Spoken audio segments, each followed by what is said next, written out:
요한복음 6장 1절.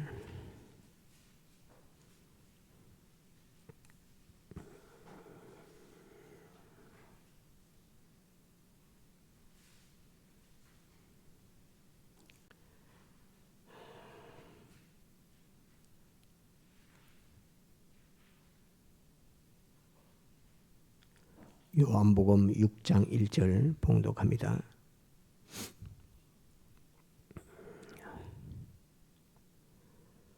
그 후에 예수께서 갈릴리 바다 곧 디베랴 바다 건너편으로 가시매 큰 무리가 따르니 이는 병인들에게 행하시는 표적을 보미러라. 예수께서 산에 오르사 제자들과 함께 거기 앉으시니 마침 유대인의 명절인 유월절이 가까운지라. 예수께서 눈을 들어 큰 무리가 자기에게로 오는 것을 보시고 빌립에게 이르시되 우리가 어디서 떡을 사서 이 사람들로 먹게 하겠느냐 하시니 이렇게 말씀하시면 친히 어떻게 하실 것을 아시고 빌립을 시험코자 하심이라. 빌립이 대답하되 각 사람으로 조금씩 받게 할지라도 200데나리온의 떡이 부족하리이다. 제자 중 하나 곧 시몬 베드로의 형제 안드레가 예수께 여짜오되 여기 한 아이가 있어 보리떡 5개와 물고기 2마리를 가졌나이다. 그러나 그것이 이 많은 사람에게 얼마나 되겠사옵나이까? 예수께서 가라사대 이 사람들로 앉게 하라 하신대 그곳에 잔디가 많은지라 사람들이 앉으니 수요가 5,000점 되더라. 예수께서 떡을 가져 축사하신 후에 앉은 자들에게 나눠주시고 고기도 그렇게 저희의 원대로 주시다. 저희가 배부른 후에 예수께서 제자들에게 이르시되 남은 조각을 거두고 버리는 것이 없게 하라 하심으로 이에 거두니 보리떡 5개로 먹고 남은 조각이 12바구니에 찼더라. 그 사람들이 예수의 행하신 이 표적을 보고 말하되 이는 참으로 세상에 오실 그 선지자라 하더라. 그러므로 예수께서 저희가 와서 자기를 억지로 잡아 임금 삼으려는 줄을 아시고 다시 혼자 산으로 떠나가시니라. 네, 여기까지 보겠습니다. 이 말씀은 2017년도 10월달 한 8년 정도 됐습니다. 복음 운동에 쓰여지는 인간의 힘 이렇게 해서 한번 증거한 적이 있습니다. 또 그런데 또 주님께서 새롭게 주시는 또 깨달음이 있어서 그 말씀과 더해서 오늘 여러분들에게 증거하려고 합니다. 제목 한번 따라합시다. 오병이어의 표적. 오병이어의 표적. 예, 오병이어의 표적. 이것이 오늘 말씀 제목입니다. 이 말씀은 여러 교회 목사님들도 많이 증거한 것이 있고 또 순교하신 하나님의 종께서도 증거하신 것이 있지만은 제가 증거하는 것과는 조금 다르다 하는 것을 여러분들에게 먼저 말씀을 드리고 요한복음의 추석을 봐도 제가 깨닫는 것하고는 다르다 하는 것을 조금 여러분들에게 말씀을 드리고 제가 THM 공부를 하면서 놀라는 거 하나가 그냥 부감교회에서 말씀을 증거하고 성경 보고 깨닫고 증거하고 이랬던 것인데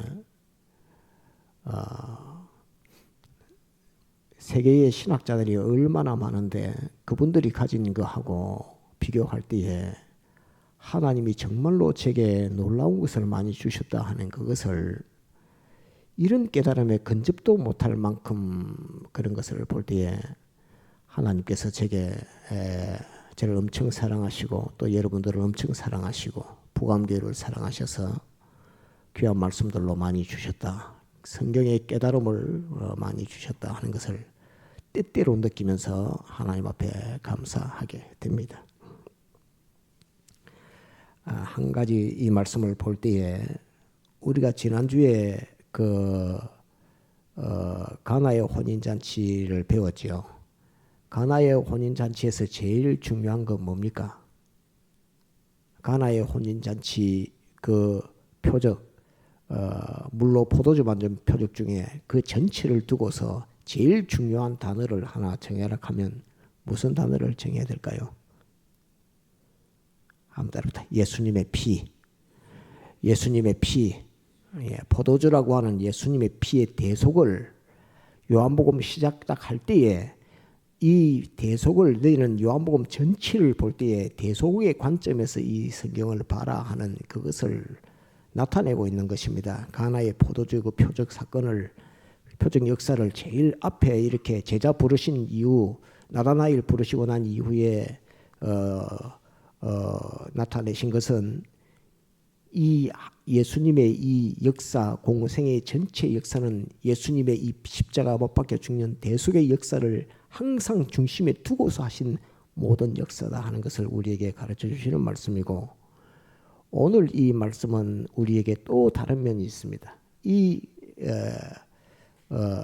물로 포도주 만든 사건 그 대속의 역사 다음으로 중요한 것은 너희가 이 신앙에 있어서 나의 대속 다음으로 중요한 것은 오늘 이 말씀을 가지고 여기서 다음 중요한 것을 찾아라 하는 것으로서 이 표적의 역사를 보여주고 있습니다. 한번 따라합시다. 오병이어의 표적. 예, 오병이어의 표적. 예, 오병이어라 말은 보리떡, 떡 5개, 물고기 2마리 이 말입니다. 물고기 2마리, 보리떡 5개로 이루어 놓으신 표적이라 하는 것을 알 수 있습니다. 말씀하고 계십니다. 이 말씀은 우리가 이제 본문을 보았으니까 내용은 알겠고 또 이 말씀들은 교회들마다 흔히 전하고 있는 말씀이기 때문에 모르는 사람은 거의 별로 없는 그런 말씀입니다. 그 중에서 오늘은 제게 하나님께서 느끼게 하신 것들을 여러분들에게 전가하려고 합니다. 제일 첫 번째, 이 장소가 어디냐 하는 이 문제입니다. 지금 이 오병이어의 표적을 일으킨 장소가 어디냐 하는 것을 보면 한번 따라합니다. 디베랴 바다, 디베랴 바다 건너편, 예, 디베랴 바다 건너편, 예, 곧 갈릴리에서 지나가서 바다 건너편 반대쪽에서 이제 일어난 일입니다. 이 디베랴 바다 건너편이라 하는 장소는 어떤 거하고 빗대어서 볼 수 있느냐 하면 이스라엘 백성들을 모세가 출애굽시킬 때 홍해 바다를 건너 가나안으로 가기 위해서 광야에 들어서는 그 모습과 같습니다. 홍해 바다를 건넌 것이나 갈릴리 바다를 건넌 것이나 하여튼 바다를 건너서 이 역사를 지금 하고 계신다 하는 그것을 하나 꼭 기억을 해야 됩니다. 곧 하나님의 백성들의 구원 역사입니다. 백성들의 구원 역사, 하나님의 아들들의 구원 역사, 그것을 이 장소로서 딱 하나 표시하고 보여줍니다. 그 다음에 두 번째로 이 시기가 언제냐 하는 겁니다. 장소는 디베랴 바다 건너편이라 해서 홍해 바다와 유비된다, 이 한자말인데 유비된다는 말은 신학적 용어라서 여러분들에게 안 쓰고 비교된다 이렇게 표현을 하겠습니다. 반대는 아니기 때문에 대비라 하지 않고 그래 유비라는 말을 쓰세요. 유비된다. 유비라는 말을 다음에 제가 기회 있을 때 한번 설명해 드리겠습니다. 디베랴 바다가 홍해 바다와 유비된다 하는 그것을 기억하고 두 번째는 이것이 유월절 가까운지라 이렇게 되어 있습니다. 유월절이 가까운지라 유대인의 명절 유월절이 가까운지라 하는 그 시기입니다. 4절에 마침 유대인의 명절인 유월절이 가까운지라 이렇게 되어 있습니다.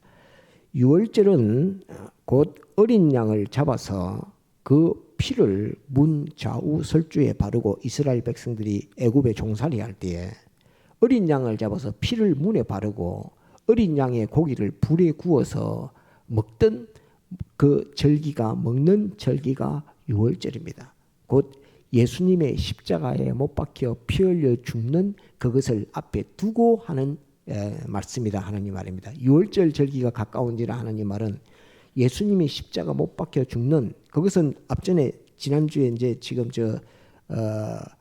물로 포도주 만들어준 가나의 혼인잔치 그 표적에서 여러분들이 증거했고, 그 역사 그것을 앞에 두고 이제 기억해야 할 것 하는 이 말입니다. 유월절은 어떤 의미를 가지고 있느냐 하면 한번 따릅시다. 노예의 삶에서 자유인의 삶으로, 그 다음에 속박에서 자유로, 죽음에서 생명으로, 가난에서 부요로, 세상에서 하늘나라로. 한 번 더 여러분들에게 말씀드리면, 노예의 삶에서 자유인의 삶으로 완전히 신분이 바뀌는 겁니다. 애굽 안에 있을 때는 애굽 바로의 종이었는데 이제 홍해바다를 건너서 나오고 난 다음부터는 완전히 신분이 바뀝니다. 자유인이 되는 것입니다. 자유인의 삶이 되는 것이고, 또 속박, 노예로서 속박되어 있던 속박에서 자유를 얻게 되는 것이 이 유월절의 특징입니다. 유월절을 통해서 우리에게 주시는 것입니다. 세 번째는 죽음에서 생명으로 확 바뀌는 것입니다. 옛날에는 죽음의 종이었는데 이 남자 아이들 태어나면 전부 나일강에 다 빠뜨려 다 죽였잖아요. 죽음의 종이었는데 이제는 아이들 태어나면 전부 다 싸서 엄마가 젖을 먹여서 다 기르는, 이제는 나일강에 빠뜨려 죽일 필요가 없는 그 아이를 살리는, 죽음, 사망에서 생명으로 옮기는 절기가 유월절입니다. 네 번째는 가난에서 부요로, 곧 평생 동안 일을 해도 항상 노예로서 자기 것은 아무것도 가질 수 없는 삶이 이스라엘 백성들, 히브리인들의 그 삶이었습니다. 이제는 자기가 나가서 일하면 전부 자기 것이 됩니다. 자기가 양을 기르면 그 양은 자기 양이 되는 것이고, 또 채소를 기르면 채소가 자기가 될 것이고, 포도나무와 무화과나무를 심으면 그 열매가 자기 것이 될 것이고, 더불어서 애굽에서 나올 때 조상들이 고생했던 종살이했던 430년의 종살이의 그 예물을, 그 값을 주인한테 다 내놓으시오 이렇게 하니까 주인이 그것을 전부 다 청구하는 대로 다 줬습니다. 그래서 애굽이 가지고 있던 그 모든 귀한 것들을, 보물들을 다 들고 나왔던 것이 이 이스라엘 백성들입니다. 그래서 가난에서 부요로 바뀌어지는 절기가 유월절입니다. 또 세상에서 하늘나라로, 곧 애굽이라는 상징적인 의미의 세상에서 하나님이 약속하는 가나안으로 가게 되는, 가나안으로, 애굽에서 가나안으로 가게 되는, 세상에서 하늘나라로 가게 되는, 곧 우리는 영생하는 생명 하늘나라로 상속받아 그 길을 가게 되는 그 역사가 유월절의 역사입니다.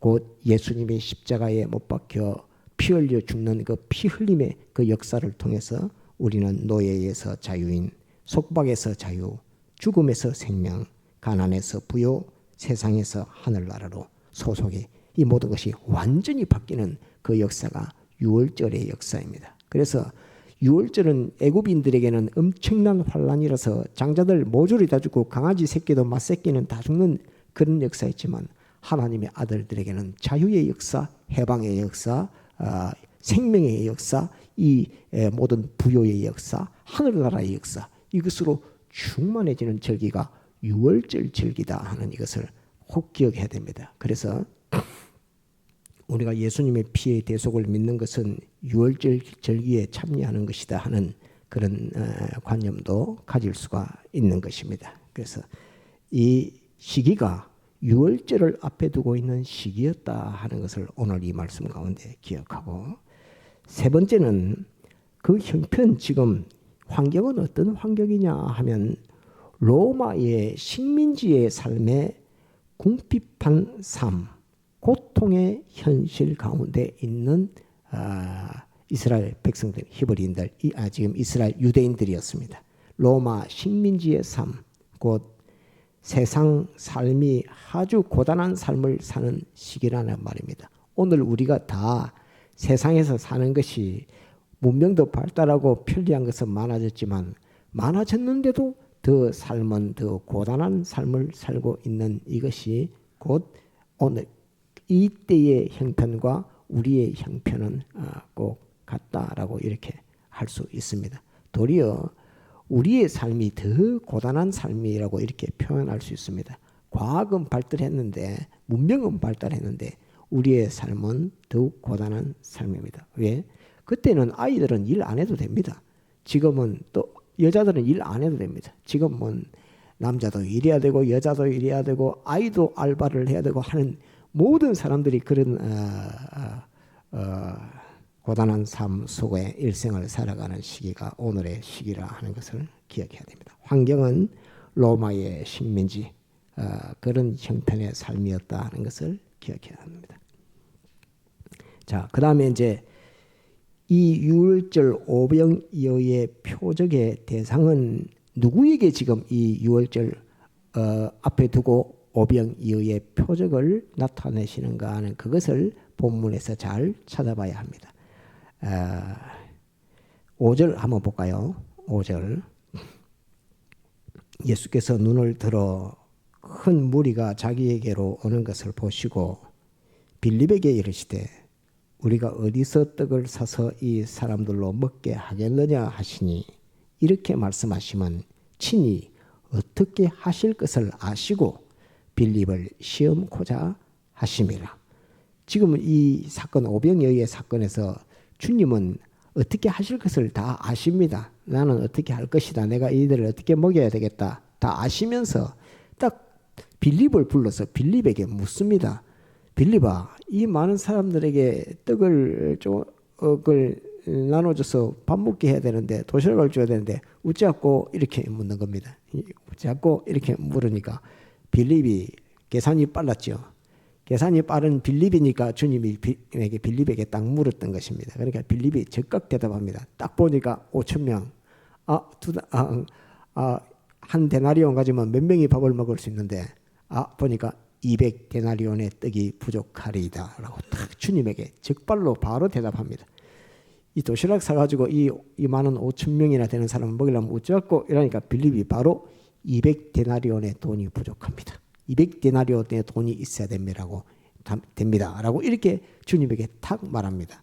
그러니까 주님께서는 넌 탈락. 이렇게. 빌립 너는 탈락 이렇게 말합니다. 빌립 보고 잘했다. 그래? 이렇게 말씀하지 않고 빌립 보고 빌립 네가 지금 대답하는 그 대답은 탈락이야 이 말입니다. 주님은 지금 어떻게 다 알 걸 알고 빌립에게 물었는데 빌립의 대답이 주님이 원하는 대답이 아니었다는 말입니다.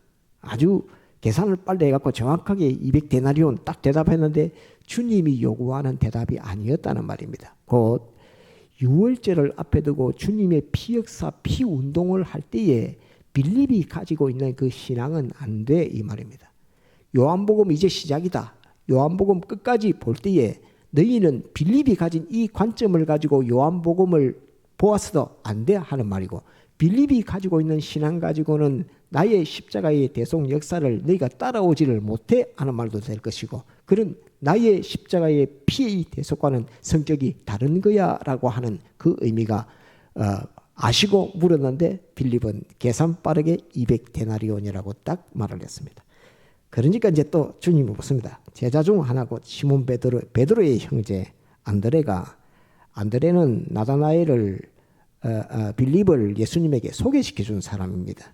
또 지금 여기 보면 어린아이를 예수님에게 소개시켜 주는 사람이 안드레지만은 그런 주님에게 사람을 붙여주고 사람을 소개시켜주고 전도하는 사람이라 할지라도 안드레의 신앙도 안 된다 하는 것을 여기서 보여주고 있는 말씀입니다. 시몬 베드로의 형제 안드레가 예수께 여짜오되 여기 한 아이가 있어 보리떡 5개와 물고기 2마리를 가졌나이다. 그러나 그것이 이 많은 사람에게 얼마나 되겠삼나이까 라고 안드레가 다 거기서 빌립에 딱 보니까 빌립 대답이 틀렸어. 주님이 어찌하고 이렇게 하니까 빌립이 200데나리온의 돈이 필요합니다 하니까 안드레가 옆에서 보고 아이고 빌립 저거 틀렸다 하고 자기가 빌립이 틀렸다는 것을 정죄함과 더불어서 어린아이가 보리떡 5개 물고기 2마리를 턱 가지고 왔는데 안드레가 그것을 딱 받아가지고 아이고 이거 예수님이나 도시락이나 될란가 이거 갖고 뭐 되겠노 하고서 주님에게 이 보리떡 5개 물고기 2마리 갖고 뭘 할 수 있겠습니까? 라고 이렇게 주님에게 답변을 했습니다. 그러니까 안드레의 답변도 안드레의 신앙도 합격입니까? 합격일까요? 불합격일까요? 불합격. 안드레의 신앙도 불합격. 빌립의 신앙도 불합격. 유월절을 앞에 두고 유월절 역사고 예수님의 피의 역사 곧 우리가 예수님의 대속을 믿는 신앙의 걸음에 있어서 우리가 예수 믿는 지금 신앙의 걸음에 있어서 빌립이 가진 신앙은 안 된다는 말입니다. 빌립이 가진 신앙 가지고는 이 유월절 역사에 못 따라온다 이거고 안드레가 가진 신앙 너희 신앙도 안 된다 하는 이 말입니다. 여기서 되는 신앙은 한번 따라합시다. 어린아이의 신앙. 어린아이의 신앙. 여기서 주님이 칭찬하고 역사하실 수 있는 신앙은 어린아이의 신앙이지 빌립의 신앙도 안 되고 안드레의 신앙도 아닙니다. 그럼 빌립의 신앙은 어떤 신앙인가? 그것을 기억해야 됩니다. 이 4번 아까 4번 했는데 유월절 오병이어의 표적의 대상은 이 표적을 보여주실 때에 누구에게 이것을 보여주시는 것이냐 하면 제일 첫째는 따라합시다. 제자들 곧 복음을 전하는 사람에게 이 말씀은 하시는 지금 이 표적을 통해서 보여주는 겁니다. 그 대상은 제자들입니다. 두 번째는 5,000명 따르는 5,000명입니다. 이 복음을 따르는 자들에게 이 말씀을 하시는 겁니다. 곧 주님께서 이 표적을 보여주시는 표적을 보여주고 이것을 보라고 하는 받아야 되고 보아야 되는 그 대상은 누구냐 하면 복음을 전하는 제자들과 5,000명이라고 하는 그 사람이 이 말씀을 보아야 된다는 말입니다. 표적의 대상은 표적을 주신 이 대상은 따릅시다. 제자들과 5,000명의 사람들 제자들과 5,000명의 사람들 지금으로 말하면 복음을 전하는 자와 복음을 듣는 자, 곧 복음을 전하는 자, 복음을 듣는 자가 이걸 꼭 참조해서 이걸 유의해서 봐라. 이거 가나의 혼인잔치 이후 두 번째 표적으로서 내가 너희에게 무엇을 말하고 있다. 이 표적을 통해서 내가 너희에게서 무엇을 말하려고 한다. 이것은 제자들 된 너희들과 또 이 복음을 받게 되는 사람들 성도들에 대해서 하는 말이다 하는 말입니다.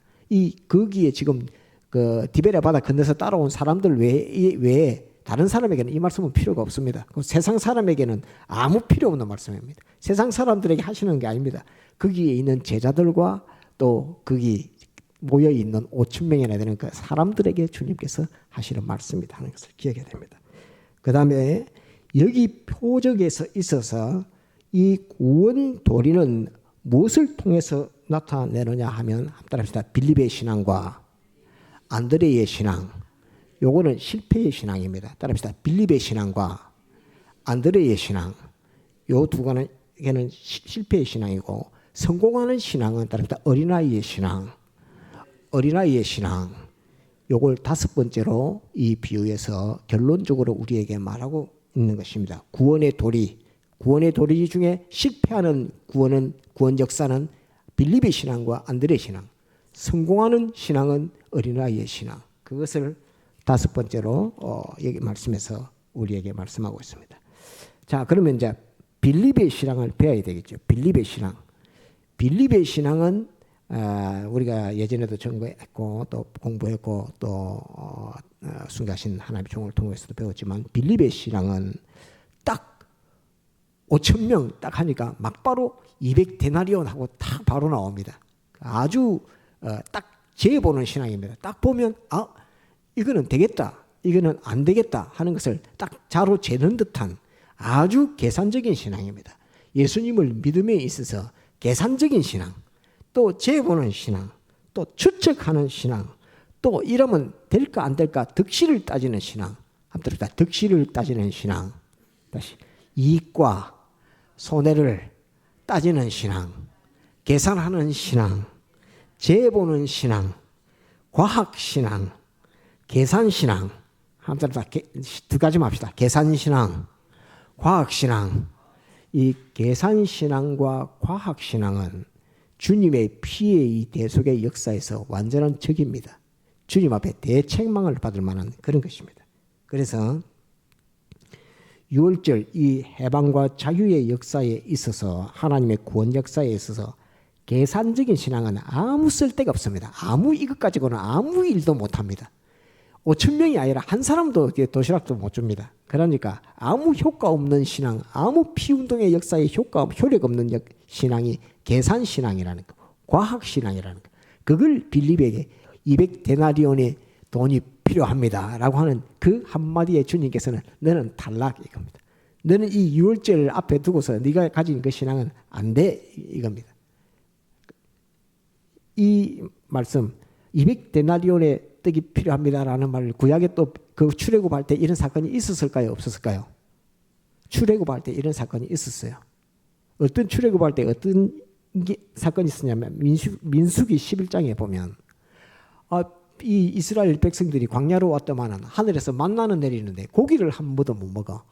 그러니까 우리 그 속에 있는 이방인들 따라 나오긴 노예로 있다가 같이 따라 나왔던 이방인들이 있어요. 그들이 시브리인들을 충동을 해갖고 우리는 여기 그 애굽에 있을 때는 고기도 먹고 마늘도 먹고 부추도 먹고 막 그랬는데 여기는 오니까 고기 하나 없다 이렇게 하니까 고기 내놔라고 이스라엘 백성들이 모세에게 고기 내놔라고 그렇게 하니까 그러니까 모세가 이제 백성들을 보니까 60만 명이 60만 명.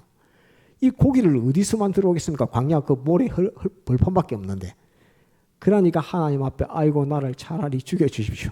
내가 이 너무 부담이 돼서 내가 전부 나에게 지금 고기 내놔라 하는데 내 감당을 못하겠습니다. 하니까 하나님 앞에 기도하니까 하나님이 뭐라고 하냐면 그래 내가 그 소리 다 들었다. 내가 너희에게 고기를 줄 건데 앞으로 10일이 아니라 20일이 아니라 30일 한 달 동안 너희에게 내가 고기를 계속 줄 것이다. 이 사이에서 고기가 끼어가지고 낀 고기가 없어지기도 전에 계속 고기를 줄 것이다. 30일 동안 이렇게 말합니다. 모세가 거기서 놀랍니다. 예? 우리가 양과 소를 얼마나 잡아야지 그 양과 소도 없을 뿐더러 물고기도 없는데 60만 명을 30일 동안 고기를 먹이신다고요? 이렇게 말했던 그 계산적인 신앙도 모세에게 있었던 것입니다. 그러니까 하나님께서 뭐라고 말씀하셨죠? 여호와께서 나의 손이 하나님께서 내 손이 짧아졌느냐 이렇게 말하는 겁니다. 내 역사는 나의 전능의 손이 나의 손이 짧아졌느냐 모세야 이렇게 말합니다. 내가 얼마든지 먹일 수 있다 하는 것으로서 메추라기를 보내가지고 한 달 내 고기 먹게끔 그렇게 역사하신 하나님입니다. 그 과정이 모세가 이스라엘이 출애굽할 때도 딱 있었습니다. 그 사건을 지금 딱 가지고 와서 빌립에게 딱 갖다 대니까 빌립은 모세가 60만 명이 한 달 동안 고기를요 했던 것과 똑같이 200데나리온의 돈이 이렇게 한 것과 똑같은 겁니다. 그 신앙으로는 모세가 가진 그 믿음, 그 신앙 가지고는 광야 40년을 못 건너간다는 말입니다. 이 예수님의 피 역사 이것을 빌립이 네가 가지고 있는 그 계산적인 신앙 가지고는 절대 안 돼. 신앙이라고 하는 것은 그 계산적인 신앙으로 가는 것이 아니야 하는 그 말입니다. 그것을 모세 시대에도 있었고 지금 이 빌립의 신앙 시대에도 딱 있는 것입니다. 그래서 빌립의 신앙은 계산적인 신앙이라는 이것을 과학신앙이라는 이것을 꼭 기억해야 됩니다. 그럼 안드레 신앙은 어떤 신앙일까요? 이제 7번째 안드레 신앙은 아이가 보리떡 5개 물고기 2마리를 가지고 왔습니다. 그러니까 안드레가 딱 보고 어이구 안드레가 그것을 뺏어온 게 아닙니다. 아이가 그걸 가지고 오니까 안드레가 그걸 보고 이제 주님 드리라고 가져온 거죠. 예수님 주님 드리라고 가져온 건데 그 도시락을 받아가지고 주님한테 와가지고 이 아이가 도시락을 가져왔는데 이게 뭐 얼마 되겠습니까? 라고 이렇게 탁 말했습니다. 그러니까 주님께서 그것도 물리쳤습니다. 그 안드레 신앙도 물리쳤습니다. 둘 다 안 돼 이렇게 하면서 다 앉혀라 이렇게 하고 잔디가 있으니까 다 앉혀라 이렇게 다 앉혔습니다. 그러고 주님께서 그 도시락을 가지고 축사하십니다. 하나님 앞에 축사하니까 그걸 이제 떼서 나눠줘라. 20명, 30명씩 앉혀갖고 나눠주니까 쫙 다 나눠줬습니다. 다 배불리 먹고 12바구니를 남겼습니다. 많은 그 주의 종들은 이 12바구니 남겼다는 이것의 표적을 자꾸 강조하지만은 그게 표적이 그 내용은 그것을 나타내려고 하는 것이 아닙니다. 주님 표적은 분명히 표적 속에 구원의 도리 그것을 그렇게만 해야 되는 이유가 있기 때문에 12바구니를 남긴 거지 그냥 어쩌다가 12바구니가 남은 것이 아니라는 말입니다. 꼭 12바구니가 남아야 되는 표적이라는 이것을 우리는 알아야 합니다. 그 이유 없이 나타난 것은 하나도 없습니다. 말씀에 기록을 했으면 그건 다 이유가 있기 때문에 그렇게 나타났고 기록한 것입니다. 그 안드레의 신앙은 이것 가지고 뭐 되겠나라고 하는 따릅니다. 낙심의 신앙, 절망의 신앙, 포기의 신앙, 한번 따릅니다. 낙심의 신앙, 절망의 신앙, 포기의 신앙. 그것 가지고는 피역사, 피운동, 이 복음 역사에 절대 아무 도움도 안 될 뿐만 아니라 그것을 갈 수 없다는 말입니다. 낭망하고 절망하고 포기하는 것. 내가 주를 섬기려고 하는데 내가 힘이 이것밖에 없어가지고. 어린아이는 그 계산 하나도 없습니다. 어린아이는 계산 하나도 없고 낭망 하나도 없습니다. 내가 굶으면 굶는 것이지 뭐. 이 도시락이 내 주님이나 갖다 드려야 되겠다 하고 예수님에게 갖다 바치는 그 신앙이지. 안드레는 그것 가지고 이 갖고 뭐 되겠나라고 하는 낙심과 절망과 포기의 신앙 그것 가지고는 유월절을 준비하는 이 해방과 자유의 구원 역사에 하나도 도움 안 된다는 그거를 주님이 말해서 안드레의 신앙을 주님께서 물리치고 거부한 것입니다. 주님이 내가 어떻게 할 줄을 다 아시고 주님이 어떻게 할 줄 다 아시고 하신 것입니다. 열왕기하 4장 1절에 보면 엘리사가 비슷한 사례가 있습니다. 열왕기하 엘리사 시대에 4장에 열왕기하 4장 1절에 보면 엘리사가 선지생도 곧 하나님을 공부하는 선지자 공부하는 생도 집에 가는데 그 생도가 남편이 죽어버렸습니다. 죽어버려가지고 선지생도 아내에게 선생님이니까 뭐를 어떻게 해줄고 뭐 내가 어찌 해줄고 이렇게 말하니까 어떻게 해달라고는 말하지 않고 엘리사 선지자여 우리 아이들로 어떻게 해달라고 뭐 하든지 그렇게 해달라고 하냐고 그 선생님 우리 남편이 우리 집이 가난해서 다른 사람 공부를 하면서 농사도 못 짓고 공부한다고 전념하다 보니까 빚을 져 가지고 있는데 그 채주가 와서 두 아들 있는 것을 자기의 종으로 삼으려고 합니다. 하고 딱 말합니다. 그러니까 주님께서 너한테 뭐 있노? 그러니까 기름 한 병밖에 없습니다. 그러니까 기름 한 병밖에 없으니까 나가서 그릇을 빌려라. 온 동네 가서 그릇 다 빌려가지고 방에 문 닫고 들어가서 그 병에 있는 기름을 그 그릇마다 다 부으라 하였고 병에 있는 기름을 다 부으니까 기름이 가득 다 찼습니다. 이제 가서 팔아라. 팔아가지고 그 돈 가지고 남편이 공부한다고 곧 신학 공부한다고 선지자 공부한다고 농사도 못 짓고 일도 못 짓고 선지자 공부하는 성경 공부하는 하나님 공부하는 그 일만 한다고 빚진 그 값을 다 갚아라라고 했던 그 역사를 우리는 기억할 수 있습니다. 곧 주님께서 무엇을 해주시면 됩니다. 주님이 해주면 됩니다. 엘리사 선지자여 이거를 우리가 아이가 종이 되려고 하는데 당신이 내 기름 한 병이 있는데 이것 가지고 얼마든지 잘되게 해주실 수 있습니다. 빚을 탕감해 주실 수 있는 것은 엘리사 선지자가 해주실 수 있습니다. 라고 이렇게 하면은 엘리사 선지자가 기쁨으로 다 해줄 건데 어쩔까요? 이렇게 어쩔까요? 아무것도 없는데요. 빚만 졌는데요. 이렇게 하고 그렇게 하고 있으면서 엘리사가 뭐 있노 하니까 기름 한 병이 있습니다. 그 비슷한 겁니다. 곧 한편으로 낭망의 신앙, 절망의 신앙, 포기의 신앙 그것 가지고는 유월절 역사에 절대 동참 못한다 하는 그것을 나타내고 있는 것입니다.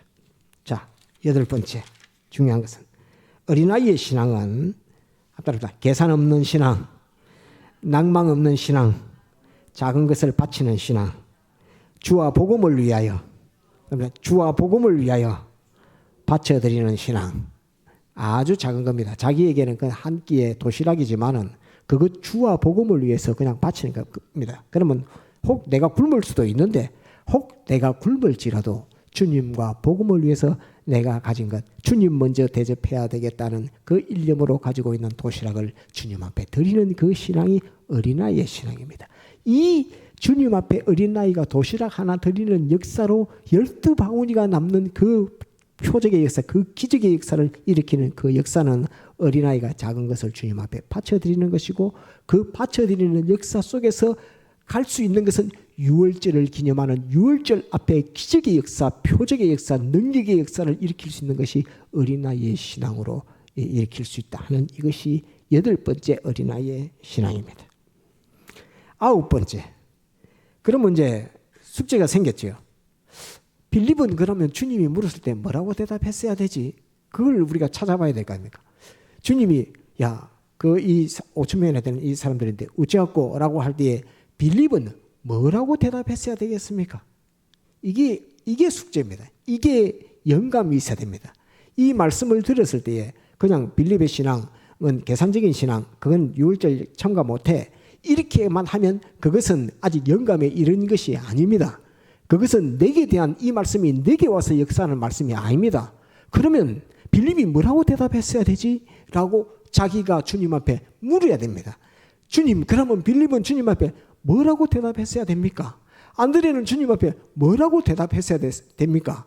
그래야 나도 이 현실을 만났을 때에 빌립처럼 하지 않고 주님이 요구하시는 대답을 나도 주님 앞에 할 거 아닙니까? 이렇게 되는 겁니다.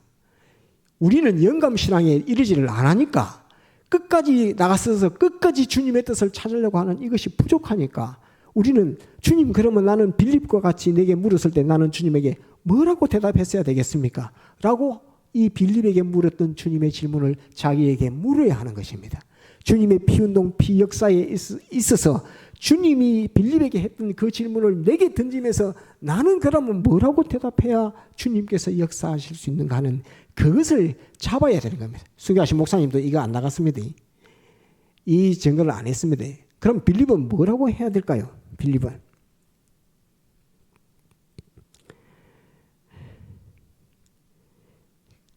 주님께서 십자가에 못 박혀 죽으실 때 겟세마네 동산 가서 기도하실 때, 아버지 앞에 기도할 때 그랬습니다.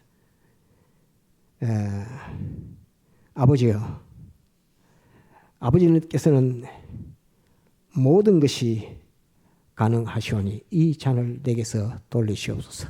그러나 내 뜻대로 마시고 아버지 뜻대로 하시옵소서. 라고 주님은 똑같은 형편에서 겟세마네 동산에서 기도할 때 아버지께 그렇게 기도했습니다. 아버지께서는 모든 것이 가능하오니 내 뜻대로 마시고 아버지의 뜻대로 하옵소서. 이렇게 해야 됩니다. 빌립은 주님 앞에, 주님은 돌멩이로도 떡을 만드실 수 있는 분입니다. 나에게 나의 주관에 묻지 마시고 주의 뜻대로 하시옵소서. 이렇게 하면 됩니다. 주의 뜻대로 하시옵소서.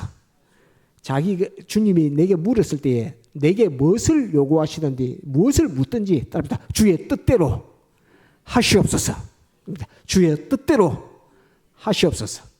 하물며 마귀가 주님을 시험할 때도 와서 돌이 떡덩이가 되게 해라 라고 이렇게 했는데, 주님은 이 돌이 떡덩이가 되게 할 뿐만 아니라 먹이고도 남음이 있는 그 역사를 하실 수 있는 분입니다. 그래서 빌립에게 물었을 때 빌립은 주님에게 주는 모든 것을 가능하시오니 모든 것을 하실 수 있사오니 내 뜻대로 마시고 주의 뜻대로 하시옵소서. 이렇게 답하면, 주의 뜻대로 하시옵소서 이렇게 하면 주님에게는 잘했다 빌립아, 내가 앞으로 겟세마네 동산에서 너희를 위하여 십자가를 지고 못 박혀 죽는 그 사건을 앞에 두고 아버지께 기도할 때에 아버지의 뜻대로 하시옵소서.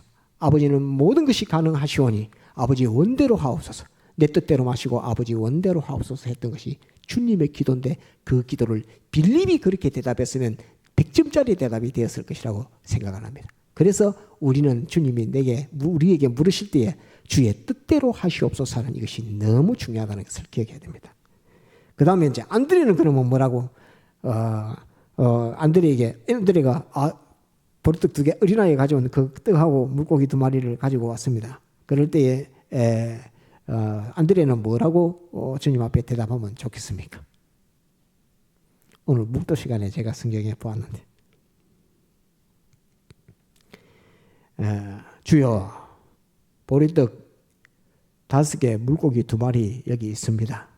주여, 축사하여 주옵소서. 이렇게 합니다. 축사하여 주옵소서. 다만 말씀으로만 하옵소서. 이래야 됩니다. 합답니다. 축사하여 주옵소서. 축사하여 주옵소서. 이 주를 위해서 조그맣게 가지고 온 이 나의 조그만 물질, 여기에 주님 축사하여 주옵소서. 다만 말씀으로만 하옵소서. 이렇게 해서만 안드레는 100점입니다. 그러면 주님께서 앉아라 축사하시고 그것을 안드레가 주님 앞에 부탁한 자가 되는 것입니다. 그러면 안드레의 신앙은 이 엄청난 주님 앞에 칭찬을 받았을 것이고, 그 역사가 주님께서 십자가에 못 박혀 죽으심에 있어서 주님의 십자가에 못 박혀 죽음의 그 효력에 100배, 1000배, 만배로 축사해서 많은 하나님의 아들들에게 그 피의 능력과 피의 역사가 넘치게 하여 주옵소서. 이렇게 되는 것입니다. 그래서 합답니다. 축사하여 주옵소서. 주의 뜻대로 하여 주옵소서. 첫 번째 빌립에게 합답니다. 주의 뜻대로 하여 주옵소서. 두 번째는 축사하여 주옵소서. 축사해 달라고 다만 말씀으로만 하옵소서라고 했던 백부장이 자기 하인이, 그래서 백부장의 하인이 병 고쳤을 때 예수님께서 백부장의 믿음을 아주 칭찬했던 겁니다. 빌립이나 제자들도 안 가지고, 안드레나 제자들도 안 가지고 있던 신앙이에요. 제자들도 아이고 주님이 우리 집에 들어오는 것을 감당치 못하겠습니다. 말씀으로만 하옵소서. 그러면 우리 집에 하인이 나올 줄 나는 확실히 믿습니다. 라고 하는 그 신앙이 백부장이 자기 하인이 병들었을 때 가졌던 그 믿음입니다. 마태복음 8장에 있는 그 믿음입니다. 그런데 이 안드레는 그 역사, 지금 이 역사 이후에 그 백부장의 역사는 있었습니다. 안드레는 주님 앞에 축사하여 주옵소서 또는 다만 말씀으로만 하옵소서, 이 말을 안드레는 못했습니다. 생각도 못했습니다. 그런데 주님께서는 그거 다 물리쳤습니다. 이것을 우리는 잘 기억해야 됩니다. 두 번째, 11번째, 이제 이 오병이어에서 이어는 물고기 두 마리인데 누구를 상징해서 나타내느냐 하면 안드레와 빌립을 예표해서 상징해서 나타내고 있습니다. 물고기 두 마리는 안드레와 빌립입니다.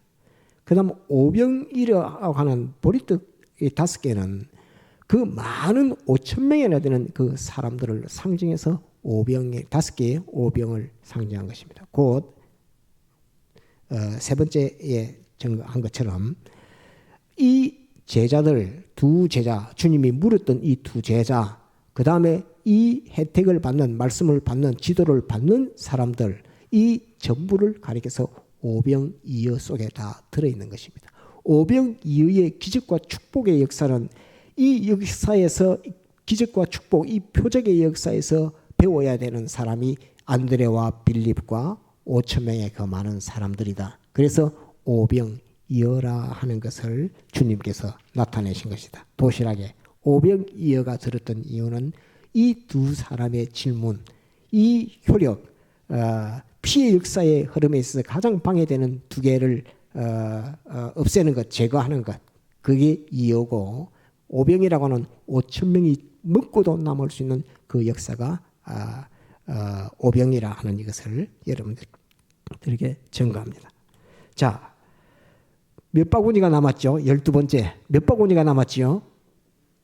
12바구니가 남았습니다. 12바구니. 제자가 몇 명이지요? 예수님의 제자가 12명입니다. 12명인데 12바구니가 남았습니다. 이것은 무엇을 의미하느냐? 주님과 복음, 피운동의 역사에 있어서 피운동을 하는 주의 제자들, 피운동을 하는 주님의 종들, 주님의 종들은 12명인데 12바구니가 남았습니다. 그러면 한 제자당 한 바구니씩 다 남았습니다. 한 바구니씩 한 제자당 다 남은 겁니다. 12제자니까 12바구니가 남았으니까. 곧 주님의 피운동의 이 역사는 어떤 순종하는 종이라 할지라도 한 사람도 손해보는 일 없고 무조건 남는다. 무조건 남는다. 주님과 복음을 위해 헌신하는 종은 무조건 남는다. 한 바구니씩 무조건 남는 겁니다. 한 바구니씩. 한 바구니가 몇 사람이 먹는지는 양인지는 모르겠지만 한 바구니씩 무조건 남는 게 12바구니입니다. 12제자가 12바구니를 남겨 받는다 하는 것입니다. 그래서 12제자에게 12바구니가 돌아가게끔 그렇게 하게끔 하나도 버리지 말라 하면서 12바구니가 납니다. 이것이 안드레의 신앙, 빌립의 신앙 배격하고 어린아이의 신앙을 가졌을 때 일어나는 결말입니다. 어린아이의 신앙으로 주님의 피의 역사, 피복음 운동을 했을 때 일어나는 결과는 아무도 손해보는 사람이 없고 모두가 다 한 바구니씩 남는다 하는 그 말입니다. 12제자에게 12바구니가 남았다 하는 그것을 말씀하고 있습니다. 다 거두라 하니까 이제 거두니까 12바구니가 남은 겁니다. 그 다음에 이제 13절, 13번째 12절을 한번 볼까요? 성경 12절부터 봅시다.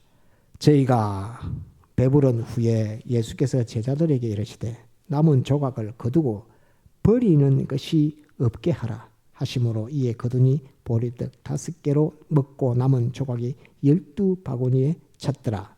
그런데 주님께서 이 은혜 역사에 있어서 꼭 한 가지 당부를 했습니다. 한번 버리는 것이 없게 하라. 버리는 것이 없게 하라.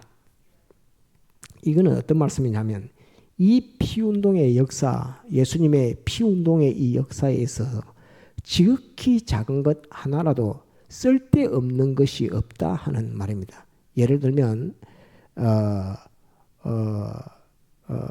예를 들어 옛날 같으면 마룻바닥에 앉아서 이제 주일학교 때 마룻바닥에 앉아서 예배를 드릴 때에 어떤 반사 선생님이 와가지고 또는 어떤 집사님이 와가지고 막 신발이 막 바닥에 막 다 엉클어져 있으니까 신발을 와가지고 어느 집사님이 신발을 탁탁 한 개 놓으면서 딱딱 가지런히 줄을 세워서 착착착착 놓습니다. 나갈 때 잘 신고 나가라고.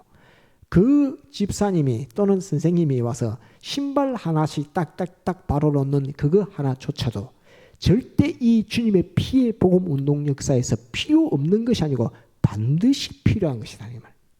합달이다. 지극히 작은 것이라도 피의 복음 운동에 필요 없는 것은 없다. 필요 없는 것은 없다라고 이렇게 표현하면 이건 조금 소극적인 표현이고 다른 말로 하면 주님께서 전부 기억하신다. 전부 기억하신다. 주님은 지극히 작은 것도 전부 기억하신다. 그게 남아서 버리는 것이 없게 하라는 말입니다. 우리가 주님과 복음을 위해서 예를 들어서 신발을 하나 놨더라도 신발 하나 놓는 그것을 주님은 잊어먹지 않는다는 말입니다. 주님을 위해서 무엇을 작은 것을 하나 했는데 그것은 사람은 잊어먹을지 몰라도 기억하지 못할지 몰라도 주님은 그것을 다 기억하는 것이고 그것이 피운동의 역사에서 다 나타나는 하나님의 축복과 은혜라고 하는 그것을 말씀하고 있는 것입니다. 그래서 답시다. 남는 것이 다시 버리는 것이 없게 하라. 버리는 것이 없게 하라 하는 그것입니다. 그래서 지극히 작은 것이라도 또한 적은 것이라도 교회 건설의 구원 역사에 필요 없는 것은 없으며 우리의 신앙 걸음, 삶 속에 지극히 작은 도시락 같은 것도 주님이 주신 것이며 하나님의 선물이다 하는 이것을 축사해서 받은 선물이다 하는 것을 기억하고 더불어 주님께서 축사하여 주님의 피역사에 쓰여진 것은 주님께서 결단코 잊어버리지 않는다. 우리 자신은 잊어버릴지라도 주님은 잊어먹지 않는다 하는 것을 말씀하는 것이고 또 달리 한 걸음 더 나가서 생각하면 우리가 주님과 복음을 위해서 지극히 작은 것이라도 썼을 경우에 거기에 다 쓰여졌을 때에 후회되지 않는다 하는 말씀입니다.